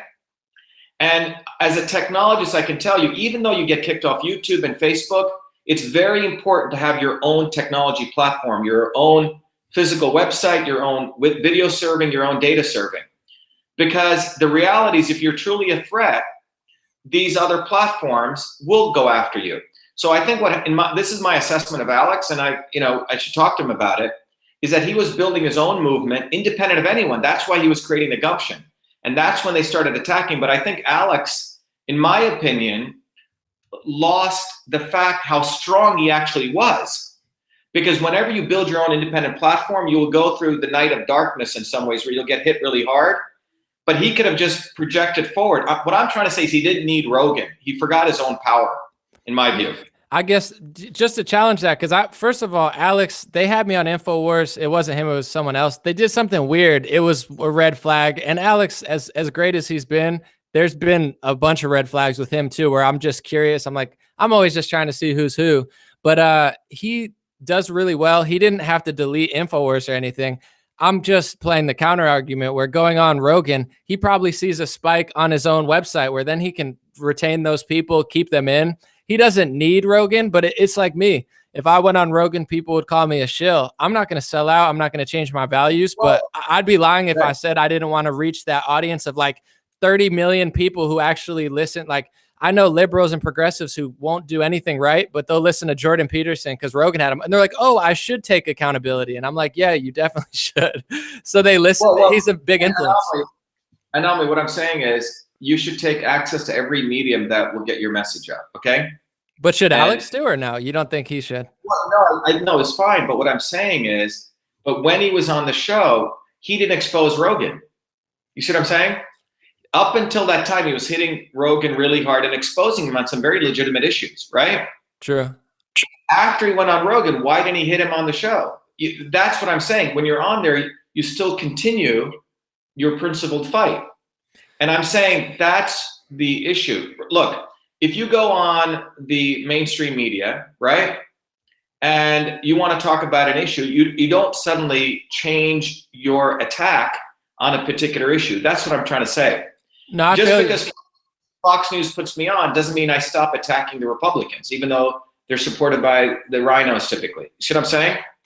No, that would be compromising my principles. Hey, you put me on, but it doesn't mean I'm going to stop. I'm going to still point out the issues here, because now you can reach a greater number of people with the contradictions. And the idea is to move more and more people to recognizing the contradictions between the establishment and the not so obvious establishment. That's my issue. And the more people you can do that, you win more people to actually standing up on their own 2 feet, using their own minds, and realizing you don't need to suck on the titty. I feel you. I'm playing the counter argument too, because I'm not really, after they had me on and I wasn't too happy about it, I'm not going to sit here and defend InfoWars, because it was a weird segment. It was just one of those things, like a red flag. I just kind of wanted to challenge that argument. On the other thing that you're saying, because I'm really interested, What are your thoughts on, I agree with you on the fake real yogi thing, that real comes from inside. It doesn't come from talking about it. Substances are absolutely overrated. The little less substances, even alcohol, you could use, the better. What's your stance on like everything? I'm gonna go through it and just give me like a yes or no, sometimes like personal use and what you think. Like from, I'm drinking coffee and I've heard people say stop that. So coffee, THC, CBD, alcohol, like what, yes or no to all those? Well, look, I think these are personal decisions. Whatever you want to do with your body is cool. How about you? Like what's your You know, I have learned a certain way to, let me give you an example. I have someone in my family who's a big user, big promoter, right? Several years ago, I'll give you two examples. Everyone always wants me to do drugs, okay? So, and I meditate a lot, okay? So I do a lot of very interesting other kinds of things because I believe the body is a chemical factory. You can create your own. So this was about 4 years ago. Someone came with some serious cookies, okay? What is called the best kind of pot. I ate 6 cookies, didn't do anything to me, not one thing. The other people are flipping out after about a half a cookie. Now, I'll give you another example. A friend of mine has done 2,500 hits of serious mushrooms. You know, he's whatever, your mushroom traveler. I was out in Montana. He said, you want to try some? He gave me about 10 of them, did nothing. He goes, man, you're an alien. The next day, he gave me 20 of them dunked in some solvent, which is supposed to uptake nothing. So why? And I've heard stories about this from other people. I believe that when you have enough endocannabinoids being produced by your body, these are like crack. You see what I'm saying? You modulate it. And I know that from personal experience, that that's the effect it's had. So I didn't get any experience. I get more when I sit quietly and I observe the breath and I observe sensations in my body, as you know. So that's my experience. Now I try to eat a pretty healthy life, meaning I've learned a lot about your own constitution of your body, which is called Indian Siddha and Ayurveda. I practice those medicine forms. You know, I teach a course called Systems Health, where we've integrated Eastern and Western medicine. So I'm a big proponent of healthy living, but I'm a proponent of understanding nature's laws and how your body is actually part of that. So everyone's constitution is different. That's one of the things, you know? And you have to figure out what's right for you. And this is a very personal decision, but you can only do that if you understand laws, and you have to put some study into it. So I'm saying, you know, do whatever you want to do, but understand, do it with some level of intelligence, because as a great man once said, ignorance is the cause of all suffering. So you need to study, you need to put effort into it, and we need to learn. So when it comes to cannabis, you can do whatever the hell you want. People can smoke weed all day, do heroin, that's up to you. I'm not going to get in the way of anyone. You know, that's a personal issue. But I'm saying go into it with understanding. And that understanding requires some level of discipline and knowledge, not having opinions or listening to someone else. You have to believe in yourself, and you have to say, let me understand how this actually works. And does it work for me? What are actually the dynamics? You know, I agree. Yeah, 110%. But you, coffee, tea, alcohol. Yeah. So it depends on how the coffee's made, you know. When I go, you know, if it's, you know, there's a lot of coffee which has high acidity. It's not roasted right? You know, if you do the, in my view, if you do the slow roasting, and you know, great cup of coffee is awesome. I think it has very, very good properties. Again, if people do a lot, it can lower nitric oxide levels, and it has cardiovascular. We did a great research paper showing this for the military, right? There are people who do these C4 shots, which is massive. It's like doing 20 cups of coffee. Do I recommend that? Probably not. Some people may be fine with that, okay? So your body type manages a lot of the Indian system of medicine. People can be Vata, Pitta, or Kapha. Each person has a blend, and different foods affect different people in different ways. So my position is be happy, be you. Find out what works for you and support that, but find it in a helpful way. But if you can recognize that your body is an incredible chemical factory, this is what yogis knew, that your body can generate a lot of stuff. Your body is a pharmaceutical engine. So why not learn to do that? Because then, in my views, I think my views, the more you can stand up on your own 2 feet and be an independent human being, that's really a strong, resilient human being. The less I'm relying on other outside factors, I think that's called strength. I agree. So just to be clear, I get good coffee. coffee, tea, alcohol, like how much do you use per year, per week, per month of those three? I don't do a lot, man. But I'll tell you, fermented drinks, every culture, the research that was done that people who live really long, they all had good friends. Number one reason people lived long was community, friendships. Number two reason was people did physical labor. Number three reason was, guess what? They all drank a fermented drink. Fermented meant, in India, people made rice, in Japan, rice wine. My great grandfather, when he'd get up in the morning, he'd make a fermented thing of old rice. So there's something definitely valuable about fermented drinks, which is alcoholic, which supports your gut microbiome. So it depends on what you mean by alcohol. You see what I'm saying? If alcohol is refined ethanol, right? We got to look at but if it's something fermented, kombucha, those have alcohol in it. Some people consider that alcohol or rice wine. That's probably very beneficial in certain dosages, in my view. Got you. What? Thank you. I just wanted to hear about that. What do you think about President Trump? Look, I never voted ever in any election in my life, even though I've been a citizen since 1983. When Trump ran, I voted for him. And I was even surprised I did, because I saw within him a disruptor. And, I'm a systems guy, a lot of my books are on systems theory. So if you have a system that's moving in a certain vibration, and then someone comes along and hits it really hard, you have the opportunity to take that system from here to here. And that's what Trump did. He was like a bulldozer who completely disrupted the left and right, or Republicans and Democrats. That's when I registered as an independent, I voted for him. So he was a necessary disruption. I would never have thought about running in electoral politics. But when he ran is when I decided to run against Warren. And we're the ones who forced Warren to take the DNA test. We're the ones who destroyed her chances of being president. And the reason, so when it comes back to Trump, Trump came in and he disrupted this whole thing. He has awakened people to the whole concept of fake news, right? That's a very, very positive thing. He has created enough acidity for the establishment. That's a good thing, okay?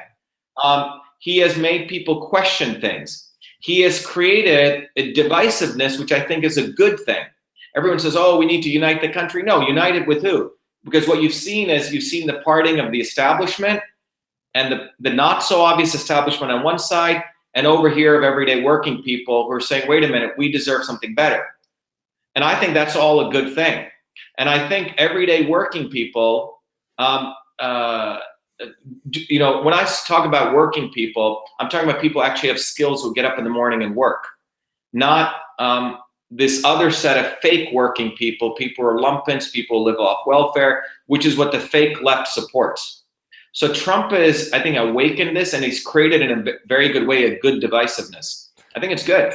Would you vote for, or are you going to vote for him in 2020? And what do you think of the job he's done? Because I didn't vote for him. I didn't understand it fully at the time, but now I really support him for exactly what you said. He switched it up, military-wise, TV-wise. Go ahead. Yeah, definitely. I'll support Trump again, because look, when you look what's going on, here's a guy who every day is making hell for the establishment. That's a good thing, man. I don't care if he's throwing stuff at them all day long. I don't care, frankly, if he doesn't pass one bill, because we've never had someone like him on a national stage keep hitting at them hard. Hitting Romney, hitting the left and the right, the fake left and the fake right, which I like to call them.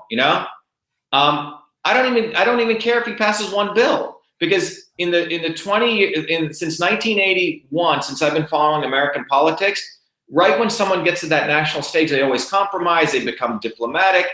The fact that he's doing that is something that's necessary, because what's that's doing, it's going to create a whole new wave of people who want to enter politics. Everyone talks politics now. That's a good thing.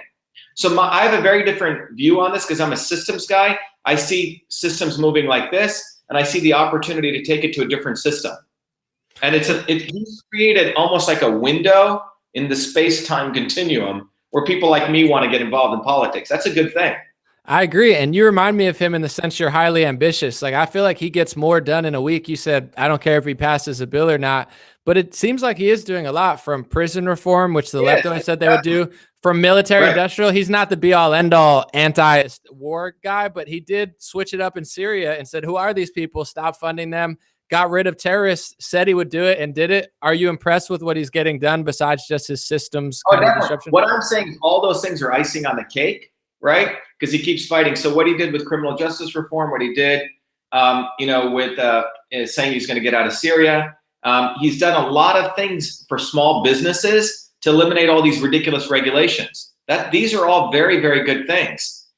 But I'm saying in the bigger thing he's done is rattled their cages, right? Which has created a wave that they know that their power is not. And by the way, Republicans and Democrats work together. Trump was a Democrat. He hijacked the Republican Party, right? Let's not forget, both of these parties are part of the deep state, both of them. The Democrats in Massachusetts, it's the Democrat and the Republicans swirl around them, right? So when I'm running, what I realized is we ran as independents. We got 100,000 votes and they didn't put me on the debate stage. If I'd been on the debate stage, I would have gotten 500,000 votes. About 20 years ago, an independent ran was polling at less than 1%. They put him on the debate stage. And the last time a US Senator ran as an independent, he only got 20,000 votes. But they're really afraid of a super genius guy like me, all right? I say that with all humility. They want dopes who they can control. They don't want a guy who invented email. They don't want a guy who's got 4 degrees. They don't want a guy who goes against Monsanto. They don't want a guy, who's good looking, who's smart, who can say it all. They want idiots. So what we're going to do is we're probably going to run as go right. So if you think about it, the Democrats and Republicans are one. The Republican Party doesn't believe in meritocracy because they basically shills the Democrats. So we're going to probably run as Democrats, go right in and primary the current senator. And we're going to expose them. And the Democrats are actually the party of war. They're actually the party of racism. They're actually the party of pollution, right? We want to hit them to expose the hypocrisy of that. That's why when we said only the real Indian can defeat the fake Indian, it wasn't just about Elizabeth Warren. It's about the fact that all of these politicians are puppets. And that's why they're so afraid of me. If I'd been on that debate stage, An0maly, we would have won, man. Because people would have said, holy shit, look at this guy. He's a real thing. He did invent email. He does, look, I'm the only guy, I don't need to do this, man. I made a lot of money. I've got all my degrees. I've got all my prestige. I've gotten a lot of fame. I've got fortune. And the only reason I'm doing this is because in 1977, I made a promise to my grandparents, who were poor village farmers, and a promise to my high school teachers that I would use all of my education to fight to create a better world. That's the only reason I'm doing this. And no one can buy me, no one can buy me, period. And my history proves for itself. I was appointed the head of the largest innovation center by the Prime Minister of India when I was in India. After my Fulbright, I exposed corruption there. Most people would have sat there. I went head on head against Monsanto, went against Elizabeth Warren. So you're looking at someone like me is what you need. And the issue is, do you want that? Because in 2020, after that, I'm not going to run again. And Massachusetts is the epicenter of the deep state. It's not Washington, D.C. All the scumbags come out of the 1 mile radius out of Harvard University. If you go to Kendall Square where MIT is, you look around you, Facebook headquarters is there, Google is there, Monsanto is there, all the big pharma. So I'm at the center of the deep state, and I know how to fight them. So people really want to know, do they really want a warrior, or do they want dumb shit politicians representing them? Because guys like me are 1 in a trillion, man. And I know that, again, with all humility. When you get to 55, you start realizing what you are in a very truthful way. And it's going to require someone like me to take on these people. And the real issue is, do people really want liberation, or do they want to be slaves? It's really about freedom or slavery. That's where we're at right now. Do you want to be a slave? Do you want to be taking advantage of these people? Or do you want someone like Shiva Ayyadurai to represent you and fight for you? Because I have a history of fighting.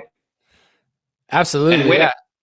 Yeah, you're a legend. And also, besides all the good information, you really have that courage. And that's why even when people say things to me, I'm like, guys, we need more people to be fighters and courageous. Because if you're one person doing all this stuff, Trump's one person doing all this stuff, if we have 100, 1,000, 1 million that's when it changes. But everyone sits in the corner and then tries to scare you like, oh, watch yourself. And it's like, you know, you have the attitude like, I made it all. I don't need their money. I don't have to do this, but I'm doing it because it's right and I'm strong enough. So support the legend, Dr. Shiva. Also take inspiration and really try to fight. I agree with you on Trump too. I wanted to, one of the big slogans we have, be the light. You see, if you ultimately believe that human life, I mean, we all live whatever, right? Maybe we'll live for 1,000 years in technology, right? But ultimately, life is like a blink, man. We're here and we're gone, right? So people really have to ask themselves, what is the purpose of their existence? Why are you here? And when you come to that point in life, that's when you become a human being. Otherwise, you're a robot. You know, all this talk about AI, there's a lot of people who are actually robots. So the issue is not AI or not AI. The issue is, are you a human being? And, you know, and that's where you have to have some quiet reverie with yourself. And that's where you have to sit by yourself and you have to ask that question. And what ultimately emerges from that question is, if you want to be a human being, you have to recognize that you have to rely on yourself and your direct connection with that which is within you and within your creator. And so when you come to that conclusion, you realize there is no such thing as death, or no one can really harm you. And that's the point everyone needs to come to. But that takes an inward directed. People who work, you know, a plumber or an electrician, people work with their hands, or people who create things already have this. They don't need to meditate because every day they're facing reality. And that's why I keep saying those people who manipulate, move money around for a living, get weird degrees where they just make up opinions, it's you're living a fake life. And so you have to get down to doing something real. You know, I value still most people who build something, you know, make something, who physically do labor, or an engineer who makes something. Because you can't BS. You know, an engineer who has to make an airplane either works or not. I create a piece of software, it works or not. I'm in and out of business. And we need to get everyone back to what I call the working people, the proletariat, right? When Marx talked about the proletariat, he wasn't talking about scumbags living, criminals or thugs or people living off welfare. That's what AOC wants to talk about. Marx called that the lumpen proletariat. When Marx was talking about the proletariat, he was talking about working people, actual people who worked. And the goal was they weren't supposed to get handouts. That was called distribution of wealth. That's actually a fake way to resolve the issue. Working people should be controlling the means of production, which means people who actually work for a living should be directing the future of society. You know, the working class. So in some ways, you can call me a Marxist Leninist if you want, you know, not in the tradition of what the right calls. A lot of the people on the right don't even understand what Marx actually said. Marx was talking ultimately about you and I being able to pursue our dreams, all of us, and that there are a finite set of people who control that, agents, etc. But the ultimate is the true working class, you know, controlling their destiny. So if Google and Facebook and all these guys, you know, who say do no evil, right? Well, why don't they let the working engineers control Google and Facebook? They should divest themselves and let actually people control them. But the fake left always wants to give people handouts, which is actually slavery. Yeah, no, I agree. It's also, they don't have any self-accountability or self-awareness like you're talking about. That's the first step to spirituality, to knowledge, wisdom, succeeding. You have to know yourself, be honest with yourself, and focus on yourself. You couldn't be like, oh, I'm in Newark and they're in Cambridge. You're like, I'm going to do it. And that's the attitude I have as well. And that's what bothers me about the modern left is I used to lean left, but not only they're almost wrong about everything, they're trying to censor, do fake science, academia, but they have no self-accountability and no self-responsibility. And that mindset, everybody knows from, you know, Eckhart Tolle to like Gary Vee, you know, like spiritual and motivational leaders. They know that it's all about like work ethic and mindset. So the fact that the fake left, as you call them, is pushing this idea of victim mentality. It is not only financial slavery, where if you make enough money, they take it away and kind of take your life away. It's incentivizing poverty and weakness, which is a huge problem. Kind of like you said with the Trump thing, I wasn't even disagreeing with you, where I always say he's shaking up the system, and the way he goes at the media is bigger than people realize, because they have a mind control. They have a mind control over the public. So he calls them fake news, and people think it's just funny, but he's cracking the brainwashing, and he's woken up people on both sides. Yeah, that's what I'm saying. So what I'm saying is, anything he's done is great. I don't care if he builds a wall or not. All I know is he's already won.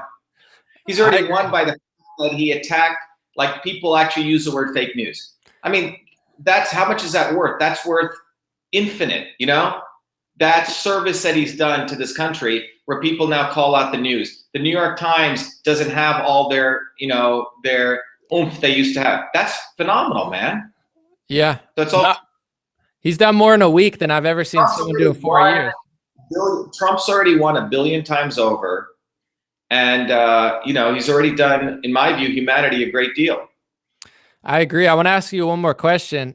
Who's your favorite innovator outside of politics? Because I know that innovation is a big part of what you do, and also just mindset and strength. I'm glad that you brought this here. Everyone loves it, and it's something people need to hear, as you were saying before, and I'll let you answer that.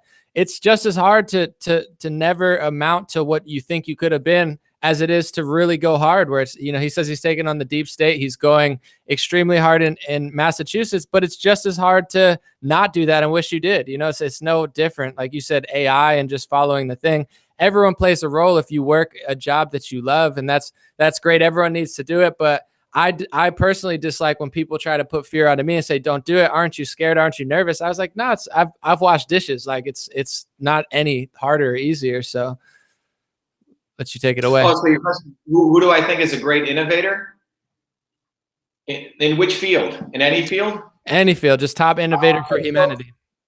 Yeah. So I consider, you know, an innovator to be a revolutionary. You know, people who shake up things. Now, here's the thing: there are a lot of amazing innovators whose names we don't even know. An0maly, okay? And I say this because the fact that I'm even here at this point is actually quite. Again, I said it's 1 to the trillion to the trillion, okay? By all means, a guy who was an untouchable, you know, growing up in India, my parents meeting, my coming here, my even being able to do all this I'm amazed, you know? So when I look at other people whose names we don't even know, there are a lot of nameless people who don't even have the opportunity that I've had to, you know, to do this, right? Malcolm X. You know, I consider him an innovator, okay, for his time. I mean, you got to look at where he came from, right? From nothing, went through his journey in a very authentic way, and then eventually came, you know, he was a black nationalist, and then he went to Mecca, he went through his own journey, and ultimately realized, you know, in his very famous speech, he said, I believe there will ultimately be a clash between the oppressed and those who do the oppressing, but I do not believe that it will be based on the color of the skin. 2 months after that, he was shot. So, you know, he's a great innovator in my mind. I mean, among scientists, Michael Faraday. I don't know if you know who Michael Faraday was, Maxwell's laws. Michael Faraday was an actual, you know, so, you know, you have the laws of Newton, right? Which understand gravity and force, right? You have Einstein, but Michael Faraday was a working class guy. He discovered some of the very fundamental laws of electricity and magnetism. But unfortunately, it's called Maxwell's laws, okay? One of the laws is called Faraday's laws, but Michael Faraday, in my view, what I like about him, he was a physical hands-on guy, everyday work, and he was a scholar. You know, one of the things I do like, you know, MIT is part of the military-industrial complex, but they have a pretty good symbol, which is called mens et manus, which means hands and mind. You're supposed to use both. So Faraday is one of my big heroes. You know, if you look at and he was into spirituality too. You know, he didn't give up the concept of a creator, etc. Another great person is, you know, Jesus Christ or Buddha, okay? These people were amazing innovators and revolutionaries for their time, as far as we know from what we can read, right? Separate from the spiritual nature of Christ, he was going head on head against the Pharisees, man, the Jewish elite of the time. He would go, there's a great book I have called Jesus, a Revolutionary, written by a PhD in divinity. And he actually says Jesus had a program. He would actually go and eat among all different kinds of people to break down barriers of the time. So, and Buddha did the same thing. Buddha went through his journey. He thought spirituality meant being an ascetic. Then he tried this, he tried all different things, but they were scientists. Buddha was an ultimate scientist. He experimented with truth and came to conclusions.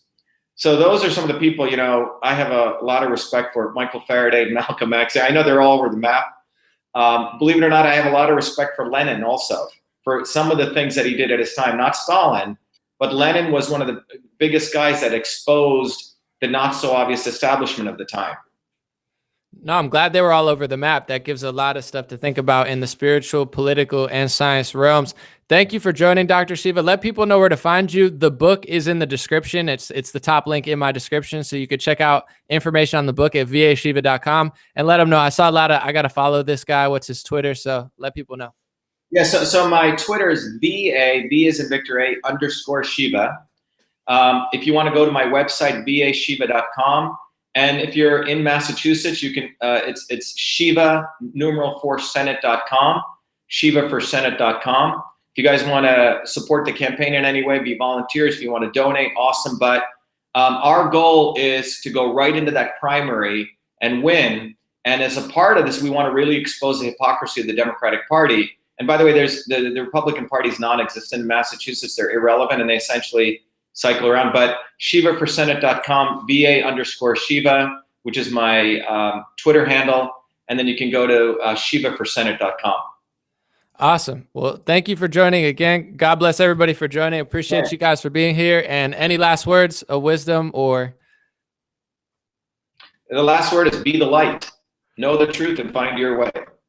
All right. Thank you, brother, for being here. Thanks everyone for listening. This has been another episode of Make America Debate Again. God bless you guys.